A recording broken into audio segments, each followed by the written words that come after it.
Les instituts thérapeutiques, éducatifs et pédagogiques accueillent les enfants, adolescents ou jeunes adultes qui présentent des difficultés psychologiques, dont l'expression, notamment l'intensité des troubles du comportement, perturbe gravement la socialisation et l'accès aux apprentissages. Ces enfants, adolescents et jeunes adultes se trouvent, malgré des potentialités intellectuelles et cognitives préservées, engagés dans un processus handicapant qui nécessite le recours à des actions conjuguées et à un accompagnement personnalisé. J'ai rencontré Mathieu et Abdelkader qui ont accepté de me faire confiance pour retracer leur parcours par une évocation réflexive de leur expérience singulière au sein d'ITEP, rattachée à l'association Le Prado. Est-ce que j'ai été sérieux ici? Ouais, il y a des moments où j'ai été sérieux, mais pas tout le temps. Ouais. Je dirais que j'ai été plus pas sérieux que sérieux. D'accord. Moi, je m'entendrais super bien avec mon clone. Ok. Par contre, ce serait une très mauvaise chose pour les autres. Parce que un seul comme moi, c'est déjà beaucoup.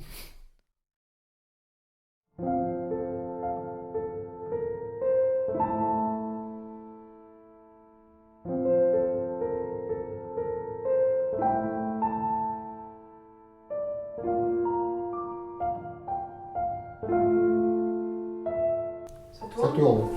Alors, Élise Rivet, le 10 mai 2023. Action.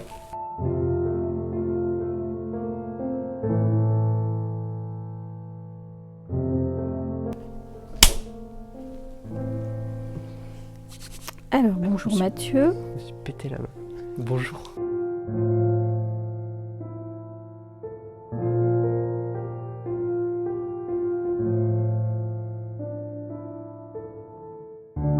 J'ai mon prénom ou mon surnom? Ben, peut-être les deux, du coup. Ok. Bon, moi je m'appelle Abdelkader, on m'appelle Kader. Ok. Et je suis à l'ITEP Élise Rivet. Ouais. Bon, déjà, je m'appelle Mathieu. Vraiment. Je viens d'avoir 21 ans. Je suis diplômé de l'IPI. Et pour l'instant, je cherche du boulot. Je vais pas parler de mon handicap. C'est toi qui choisis Parler en de fait, mon handicap, du coup. si tu veux. J'ai des troubles de l'attention et qu'une petite pointe d'autisme. D'accord.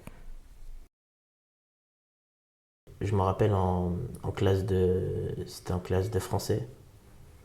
Je rentrais et je mettais ma tête sur la table et je regardais les autres travailler. Et la prof, au début, elle disait travail, je sais pas quoi. Et après, elle a vu au fil du temps, en gros, que c'était comme ça tous les jours. Hmm. Elle me laissait faire. Du moment où, en gros, je gênais pas les autres, D'accord. en gros, elle me laissait tranquille. Petit à petit, j'ai lâché. Ouais. Je venais rarement. Après, au bout d'un moment, ils m'ont pas viré, ils m'ont dit on peut plus rien faire pour toi, en gros. D'accord. Après, je suis parti. Ils m'ont Mais- laissé partir. Toi, tu te souviens, tu t'ennuyais, tu t'étais pas motivé, ça t'intéressait pas, tu sais un peu ce qui se passait pour toi? C'est pas je m'ennuyais, c'est que. En fait, quand je comprenais pas, par exemple, un exercice, moi je lâchais direct. Je me cassais pas la tête. Le prof, il m'expliquait, mais moi, en gros, j'ai besoin qu'on m'explique plusieurs fois pour Ouais. comprendre. Ça fait, vu que je comprenais pas, je me disais, mais ça sert à rien en fait. Ouais. En cinquième, en gros, j'étais impliqué en cours. C'est à partir de la quatrième, j'ai lâché. D'accord. Je me souviens vaguement du truc, mais ce dont j'étais sûr, c'est que j'étais un petit con. C'est quand je suis parti du collège, je faisais des trucs pour rien. Enfin, c'est ouais, la voix qui te passe dans la tête qui te dit quoi faire. C'était mieux, mais moi, je voulais pas être là. En gros, quand j'étais là, je me disais, ouais, je suis pas normal. En gros. Ah. C'est ça qui te gênait, en Ouais, fait. voilà. En fait, je me disais que j'étais pas normal parce que j'étais pas dans un collège et j'étais dans un ITEP. Mais après, au fil, je me disais, ouais, mais ça veut pas dire que je suis ici que je peux pas réussir en gros. Mais j'aurais aimé en gros rester au collège. Et quand je suis arrivé de l'ITEP, déjà je sortais d'un internat. Je sortais de 5e. Et pendant cet internat, en fait, j'ai eu du harcèlement. Je me souviens quand j'étais au collège, il y avait des profs où je m'entendais pas du tout avec eux. Et je ne sais même pas pourquoi. Je sais pas pourquoi je m'entendais pas avec eux. Et qu'est-ce qui te fait qualifier ça de petit con, justement? Parce que je savais pas pourquoi je faisais ça. Ça servait à rien. Ça servait à rien. C'est genre, si je prenais le temps d'y réfléchir 2 secondes, mais pourquoi? Je voulais pas venir, mais en gros, je venais entre guillemets pour faire plaisir à la maman. D'accord. On va dire ça. Ouais. Au tout début. Donc Parce finalement. que j'aimais pas cet endroit. Ouais. Les gens, les profs, Ok. les éducateurs. Déjà, je partais du collège où ça a été une catastrophe. Et je me suis dit plus jamais ça. Donc j'ai commencé déjà à être sympa dès le début. C'est très pratique, des fois. Quand t'es sympa dès le début, les gens sont sympas dès le début aussi. On est 5-6 maximum, même pas, même 3-4. Et tu fais des exercices. T'as quelques profs, il y en a c'est des maths, il y en a c'est des français. Des fois c'est le même prof qui fait du maths et du français. D'accord. De deux, la différence c'était pas des emplois du temps chargés comme au collège. Genre tu faisais tes 9h, 15h30, mais genre c'était pas chargé comme le collège. C'est le bordel. C'est-à-dire? En un mot, c'est le bordel. C'est le bordel, mais qui est fun. C'est le bordel fun. C'est tous les gamins qui font tout et n'importe quoi, mais ils font tout et n'importe quoi de façon à... C'est comme quand tu te calmes en tapant sur un sac de boxe. D'accord. C'est le bordel, mais c'est pour que ça aille mieux après. Pour faire une analogie, c'est comme quand tu as de la poudre de cacao Ok. et que tu mets du lait dessus. Ouais. Au début, c'est le bordel, mais à la fin, tu as du cacao. Ça s'organise après. À la c'est fin, ça? tu as un délicieux chocolat chaud D'accord. que tu peux déguster. C'est un bordel qui donne espoir. D'accord. Ok. Et toi, du coup, dans ce bordel, qu'est-ce qui t'a permis d'avancer, tu penses? Je pense que c'est avant tout l'état d'esprit. Déjà, le fait que les profs et les éducateurs, ils étaient super sympas et qu'ils étaient là pour ça, qui m'a permis de m'ouvrir un peu plus. Puis il y a aussi les différents ateliers qui permettaient de décompresser des cours, D'accord. qui étaient beaucoup moins intenses. Et c'était plus... tu voyais pas ça comme une école. Parce que quand t'arrives en ITEP, généralement, t'as pas du tout envie d'aller à l'école. Donc le fait que tu perçois pas ça vraiment comme une école, ça aide.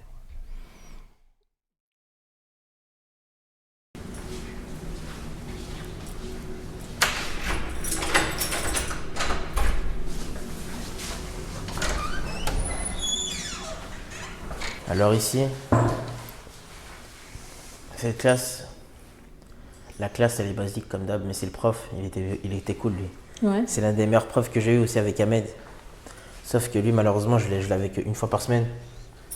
Ça fait j'en ai pas trop profité. Et je l'ai pas trop saigné cette classe aussi. Mais c'était bon délire. Le prof il était de bon délire, en plus on faisait pas des exercices. On faisait genre, on construisait comme des Lego, Ouais. mais on construisait des voitures. Mais en gros, pas des. On pouvait construire des voitures télécommandées et tout. Comme des mécanos un peu. Voilà, truc Ouais. de mécanique. D'accord. Ça fait, cette classe, elle était cool. Ouais. Tout à l'heure, tu parlais des ateliers qui pouvaient te permettre de sortir de classe, c'est ça? Est-ce que ça, c'est quelque chose qui a pu aussi te soutenir? Ouais, ça m'a beaucoup aidé. Ça m'a aussi permis de découvrir ma passion. Qui est, du coup? réparer des ordi. D'accord. Parce qu'on avait l'atelier qui était tenu par Aurélia, qui était une éducatrice, qui est plus là aujourd'hui, qui tenait un atelier qui s'appelait électrotechnique, où il y avait plein de trucs, où on pouvait faire des mini-kits, s'entraîner à la soudure, au démontage.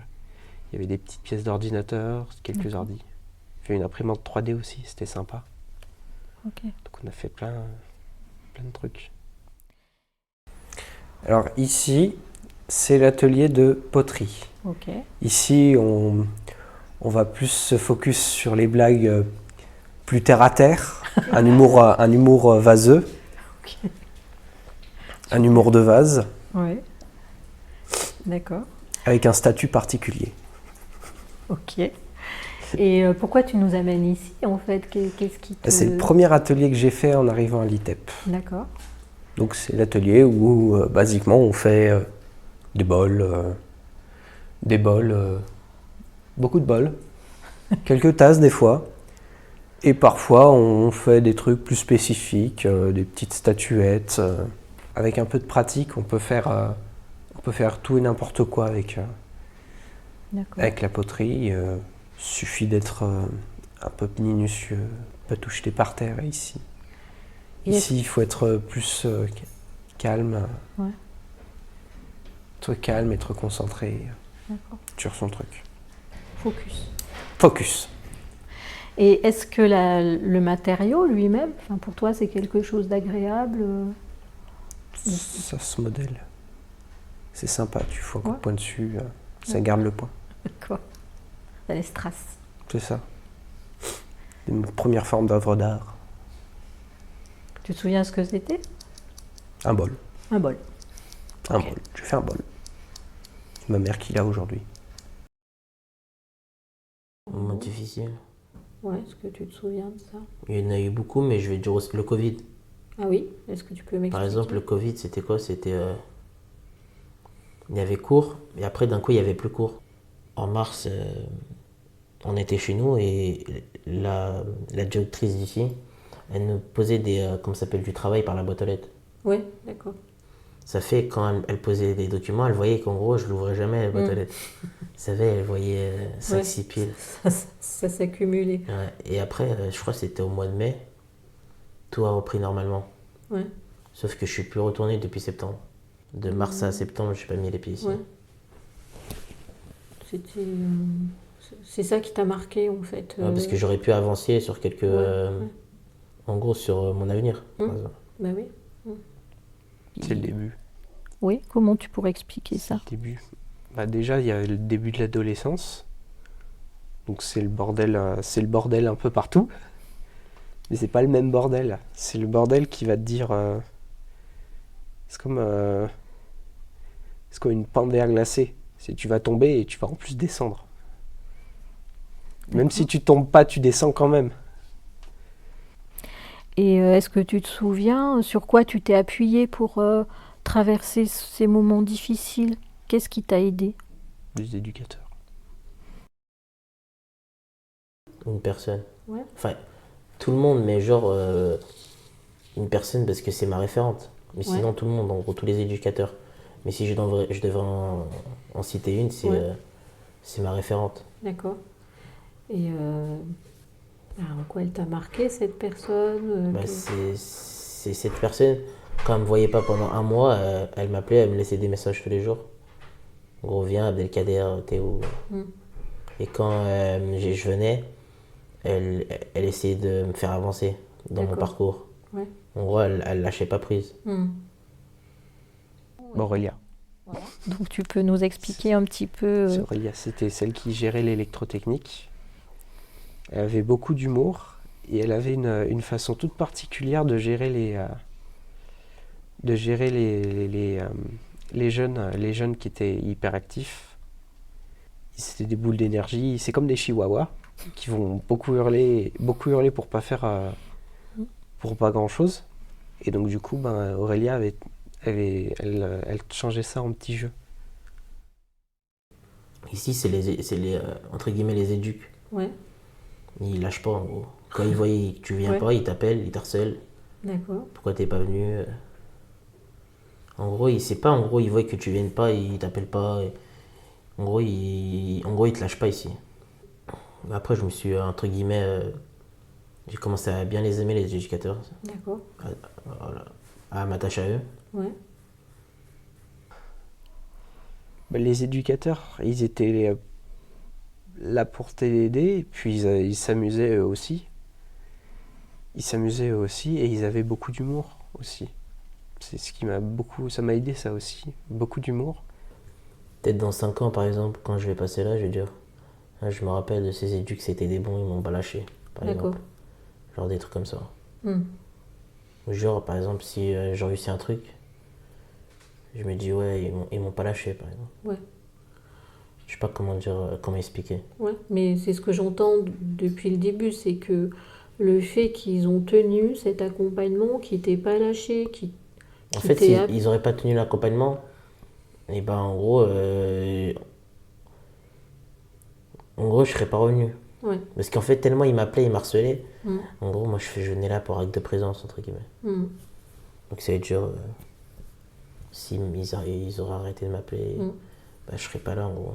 Ils m'auraient, un truc, pas viré, mais en gros, ils m'auraient, dans le papier, ils m'auraient dit, en gros, Oui. il est plus chez nous, lui. Du coup, depuis quand tu as quitté l'ITEP, tu te souviens? Ça fait 2 ans. 2 ans. Mais est-ce que vous avez déjà parlé du fait que l'ITEP, à un moment, ça va s'arrêter Ah, ça va s'arrêter. pour toi? Ouais. Dans pas longtemps, là. Tu sais quand à peu près? Enfin, vous en Là, avez en juillet. en juillet, d'accord. 2 ans, il y avait un moment où j'avais intégré une école de programmation informatique. D'accord. Parce que je savais que je voulais faire des trucs avec des ordis, mais je savais pas trop quoi faire. Hmm.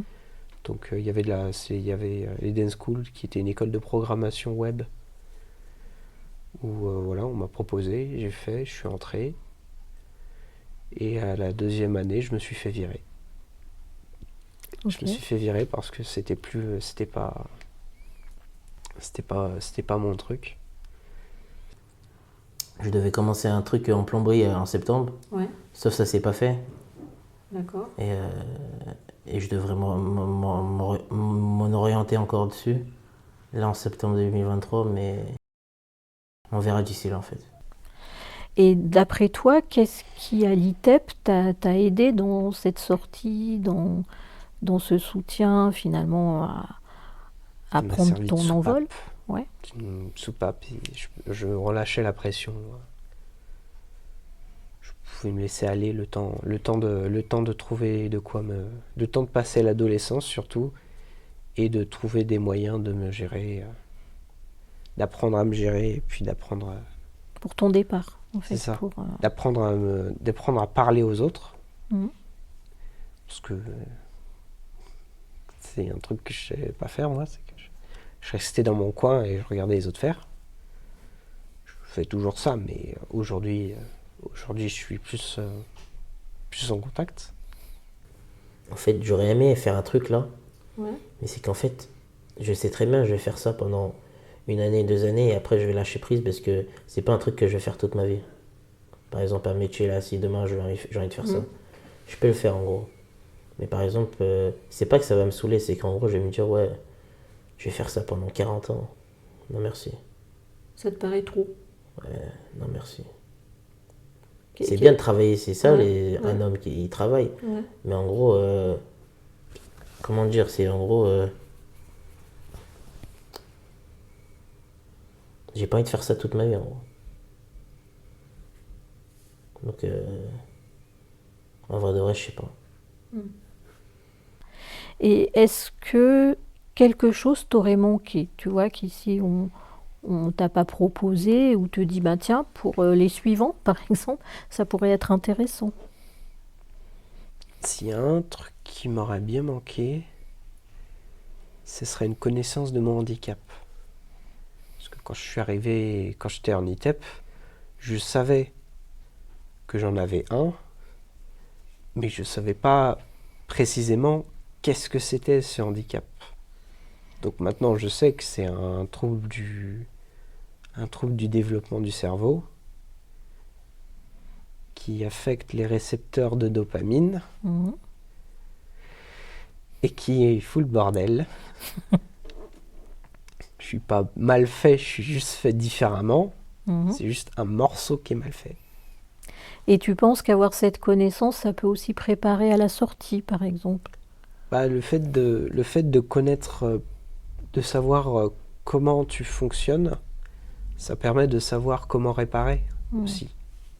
C'est pareil avec les ordinateurs. C'est ça, hein. Si tu sais comment ça fonctionne, tu sais quand ça fonctionne pas. Et tu sais comment mieux fonctionner. D'accord. Ok. Et après, du coup, qu'est-ce qui va se passer pour toi, tu sais? Je sais pas, mais de toute façon, si je pars d'ici, je partirai pas en gros la tête basse. Mhm. Je sais qu'en gros, ils m'auront aidé, Mhm. qu'ils auront fait tout ce qu'ils pouvaient Ok. pour m'aider, mais ils ont fait le nécessaire, quoi. Donc, du coup, toi, tu estimes que ce qui a été fait t'a aidé? Ouais, ça m'a aidé. Ouais. En gros, j'ai, comment dire, c'est pas comme ça que j'aurais vu les choses, Mhm. mais, mais ils ont fait, ils ont fait comme ils pouvaient. Ok. Et moi, j'ai fait comme j'ai pu. Et que... Moi, j'aurais pu faire mieux dans mon côté, Ouais. sauf que je l'ai pas fait. Et c'est comme ça, c'est la vie. Tu sais pourquoi ou pas forcément? Je pense que c'est l'impatience et la Ouais. flemme. D'accord.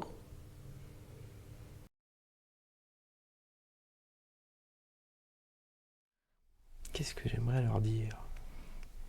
Bonne question, Parce ça. que tu vois, ils sont à l'école, ils apprennent. Alors c'est assez théorique, mais c'est intéressant qu'ils aient le retour de quelqu'un qui a fait ce trajet. Donc qu'est-ce que tu aimerais leur dire? Bah, déjà, ce que j'aimerais leur dire, c'est qu'il faut être, faut pas être il faut se mettre au même niveau que les enfants. Parce que les enfants, ils n'ont pas forcément envie d'avoir des grandes personnes qui vont faire autorité sur eux. Il faut que ce soit plus des amis. D'accord. Faut que ce soit votre pote, l'éducateur. Faut pas que ce soit forcément. Voilà, faut bien s'entendre. Faut que les élèves, ils vont être là pour faire, par exemple, soupape par exemple dans les cours. Donc c'est pas grave s'ils font la merde, tant qu'ils se font pas mal et qu'ils font pas mal aux autres, ça va, ça peut aller. D'accord. Mais par contre, faut pas oublier, faut qu'ils fassent. S'ils commencent à faire des conneries, faut désamorcer la connerie plus rapidement possible. Une manière très efficace, c'est justement de faire une petite blague. D'accord. C'est de transformer cette connerie en blague. Parce que tu vois, à l'école, par exemple, on leur apprend qu'ils sont des professionnels et que justement, on ne peut pas forcément être amis avec les personnes qu'on accompagne. Donc, Bah, c'est dommage. ok. Bah, c'est plutôt dommage parce que les élèves, ils vont pas vous voir comme des professionnels. Soit ils vont vous voir comme quelqu'un de chiant qui vous laisse rien faire. Donc soit vous allez être plus respecté. Quand on est jeune, on parle mal, on s'en fout. Mhm. Qu'en gros, faut pas qu'ils. Après, ils vont devenir des professionnels ou ils sont des professionnels, ils savent ce qu'ils doivent faire, mais. Ouais, j'ai rien à leur apprendre, mais en gros, que le jeune, faut pas le lâcher, en gros. Mhm. S'il vient pas pendant 2 mois et il débarque comme ça du jour au lendemain, c'est pas faut faire les choses à sa place, c'est qu'en gros,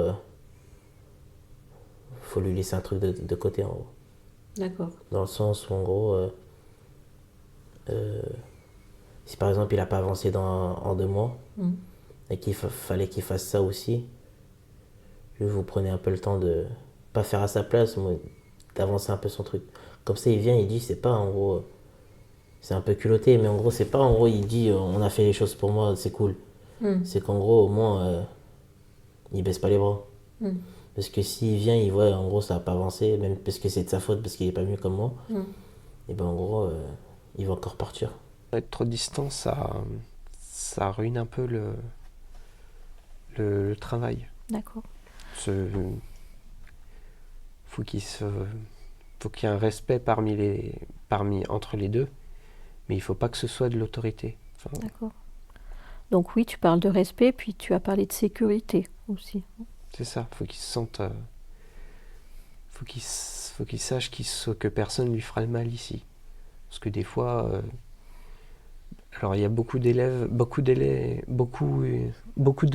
jeunes ont des parents voilà, qui veulent que leur enfant aille mieux, qu'ils se sentent mieux. Mais où t'en as qui ont pas vraiment cet état d'esprit-là, ou qui voient plus leur enfant comme un échec. Qui vont là parce qu'ils ont plus grand chose parce qu'ils peuvent plus faire grand chose. Mon père il est pas très câlin, voire pas du tout. Et ma mère elle était complètement dépassée par ça. Parce que ma mère elle était tout seule et je suis pas si facile à vivre que ça, moi. Et là, du coup, la proximité que tu as trouvée ici, pour toi, ça a été important. Ça m'a permis d'avoir autre chose, d'autres exemples D'accord. de personnes à suivre. Parce que mes parents ne sont pas de si grands exemples à suivre que ça. Et si je dis ça donne l'impression qu'on peut compter sur quelqu'un, est-ce que c'est ça que tu veux dire, Ouais. du coup? Ouais. Après il y a des éducs, c'est pas des bons, mais la plupart des éducs c'est des bons. J'en ai Ok. connu plein d'éducs dans ma vie. Bah oui, j'imagine. Donc la plupart ça a tous été des bons. D'accord. Et si tu commençais ta phrase par j'aimerais vous dire que, qu'est-ce que tu dirais? J'aimerais vous dire. De ne pas lâcher les jeunes. Ok. Tu peux la dire cette phrase? J'aimerais vous dire de ne pas lâcher les jeunes. On a fini. Donc moi je te remercie vraiment pour ce temps que tu t'as passé. Moi aussi je vous remercie. Bah écoute. C'est toujours un plaisir de parler de moi. Donc on va se remercier mutuellement. On C'est va ça. remercier aussi, on va dire, les techniciens. Est-ce que tu penses que c'est ok pour toi, tout ce qu'on s'est dit là? Je vais te remercier alors. Merci à vous. Je pense qu'on a fini. Ouais.